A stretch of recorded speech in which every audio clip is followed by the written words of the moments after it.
भौतिकशास्त्रात ना एक भन्नाट नियम आहे. तो सांगतो की काही गोष्टी आपण कधीच एकाच वेळी 100% अचूकपणे जाणून घेऊ शकत नाही. आणि गंमत म्हणजे हा नियम आपल्या विश्वाच्या अगदी मुळाशी आहे. चला आज हाच गोंधळात टाकणारा पण तितकाच मजेशीर सिद्धांत एकदम सोप्या भाषेत समजून घेऊया. आणि या सगळ्याची सुरुवात होते या एका वाक्यातून. महान जर्मन शास्त्रज्ञ वर्नर हायझनबर्ग यांनी सांगितलं, एखाद्या सूक्ष्म कणाचं अचूक स्थान आणि त्याचा अचूक वेग एकाच वेळी जाणून घेणं अशक्य आहे. म्हणजे काय? आपण जितकं एका गोष्टीबद्दल नक्की जाणून घ्यायचा प्रयत्न करतो तितकी दुसरी गोष्ट आपल्यापासून लपून बसते. कमाल आहे नाही का? चला तर मग पाहूया तरी काय आहे हे कोडं. आता बघा, हा सिद्धांत थेट समजून घ्यायला जरासा किचकट वाटू शकतो. म्हणून आपण काय करूया, एक सोपी कल्पना करूया.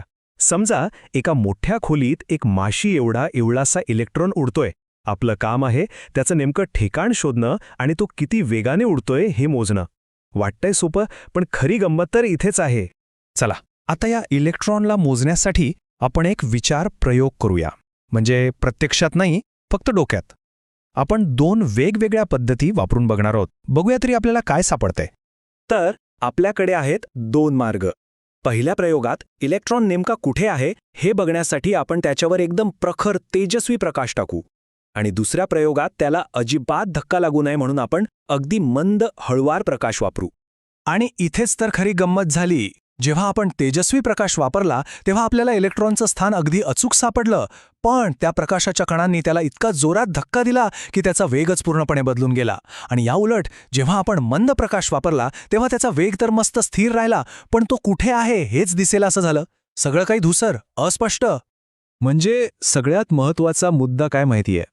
आपण दोन्ही मोजमापं म्हणजे त्याचं अचूक स्थान आणि त्याचा अचूक वेग एकाच वेळी परफेक्ट मिळूच शकत नाही. एक गोष्ट अचूक करायला गेलो की दुसरी गोष्ट बिघडतेच. ओके, तर या उदाहरणावरून आता आपण थेट त्या सिद्धांताच्या सोप्या नियमाकडे येऊया. हे तत्व म्हणजे खरं तर एक प्रकारची देवाणघेवाणच आहे. हेच आहे हायझेनबर्गचं ते जगप्रसिद्ध अनिश्चिततेचं तत्व. नियम अगदी सरळ आहे. जितकं अचूकपणे आपण एखाद्या कणाचं स्थान शोधू तितका त्याचा वेग जास्त अनिश्चित म्हणजे गोंधळलेला होईल. आणि जितकं अचूकपणे त्याचा वेग मोजू तितकं त्याचं स्थान अस्पष्ट होत जाईल. एक मिळवायला गेलात की दुसरा हातातून निसटतच. पण थांबा, हा नियम फक्त इलेक्ट्रॉनसारख्या अतिसूक्ष्म कणांनाच का लागू होतो? आपल्या नेहमीच्या फुटबॉलला का नाही? कारण फुटबॉल इतका मोठा आहे की त्यावर प्रकाश पडल्याने त्याच्या स्थितीवर काहीही फरक पडत नाही. पण इलेक्ट्रॉन इतका नाजूक आणि इवलासा आहे की त्याला बघण्याची जी क्रिया आहे ना तीच त्याला ढकलून देते. आता ज्यांना जरा खोलात शिरायला आवडतं त्यांच्यासाठी यामागे एक मस्त गणिती सूत्रसुद्धा आहे. पण काळजी करू नका, ही संकल्पना समजून घेण्यासाठी गणित येण्याची काहीच गरज नाही. हे बघा, इथे डेल्टा एक्स म्हणजे स्थानातली अनिश्चितता आणि डेल्टा पी म्हणजे वेगातली अनिश्चितता. हे सूत्र सांगतं की या दोन्ही अनिश्चिततांचा गुणाकार नेहमी एका ठराविक मूल्यापेक्षा जास्तच असतो. म्हणजेच काय, दोन्ही गोष्टी एकाच वेळी 100% अचूक असूच शकत नाहीत. थोडी तरी अनिश्चितता ही राहणारच. तो निसर्गाचा नियम आहे.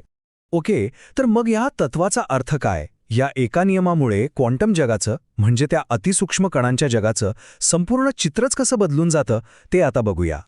या तत्वामुळे एक गोष्ट तर पक्की झाली की क्वांटम जगात कण हे काही आपल्या सूर्यमालेतल्या ग्रहांसारखे ठरलेल्या मार्गावर फिरत नाहीत. त्यांचं अस्तित्व एका संभाव्यतेच्या ढगासारखं आहे. म्हणजे जोपर्यंत आपण त्यांना मोजत नाही तोपर्यंत ते इथेही असू शकतात आणि तिथेही. सगळीकडे असण्याची एक शक्यता असते. म्हणजे एकदम सोप्या भाषेत सांगायचं झालं तर आपण इलेक्ट्रॉनला कोपऱ्यात पकडायचा प्रयत्न केलात ना की तो आपल्याला चकवा देणारच. आणि हा सिद्धांत आपल्याला एका अशा प्रश्नासमोर आणून ठेवतो जो खूप खोल आहे. विचार करा, जर वास्तव मोजण्याच्या क्रियेमुळेच बदलत असेल तर मग जेव्हा आपण बघत नाही तेव्हा ते वास्तव नेमकं कसं असतं? खरं कशाला म्हणायचं? ह्या प्रश्नाचं उत्तर कदाचित आपल्या कल्पनेच्याही पलीकडचं असेल.